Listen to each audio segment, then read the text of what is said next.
purtroppo, devo dire purtroppo, la richiesta è stata veramente sorprendente. Io pensavo che ci sono bambini che soffrono, ma sinceramente aver circa una ottantina di bambini, ragazzi e ragazze già che vogliono fare questo corso, questa cosa mi preoccupa tanto. Le richieste sono andate oltre ogni aspettativa e pensare che Yuri da anni nelle sue palestre si occupa di giovani e di prevenzione del disagio. Ora la nuova iniziativa, corsi gratis ai giovani tra i 9 e i 15 anni vittime di bullismo. Non appena diffusa la notizia sui social, il mare di adesioni, tanti genitori che chiedono supporto e aiuto, tante le storie di sopraffazione. Soprattutto online, ma anche fisiche, o meglio, non tanto fisiche quanto psicologiche, che secondo me è ancora peggio, perché io dico a volte fa molto meno male una sberla che essere messo da parte. I corsi partiranno in tutte le palestre di Yuri, da Masera a Vidor, passando per Pieve di Soligo, Castello di Godego, Montebelluna.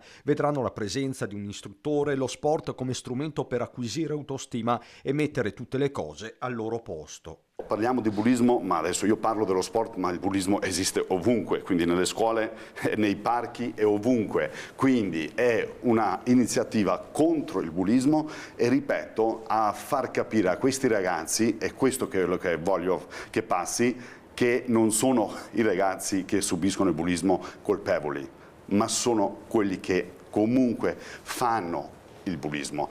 La partenza delle lezioni antibulli è imminente. L'appello di Yuri di fronte al mare di richieste è quello di usare il buon senso. Tanti, visto che è gratuito, vogliono anche approfittare di questa cosa. Allora io dico, ragazzi, mettiamoci un po' il buon senso e cerchiamo di capire cosa sto andando a fare. Non lo faccio gratis per tutti i ragazzi, lo faccio gratis per quelli che hanno subito, quelli che hanno bisogno. E magari le famiglie in difficoltà. Bravissimo, perché comunque chi non può intervenire, giustamente sono quelle famiglie lì.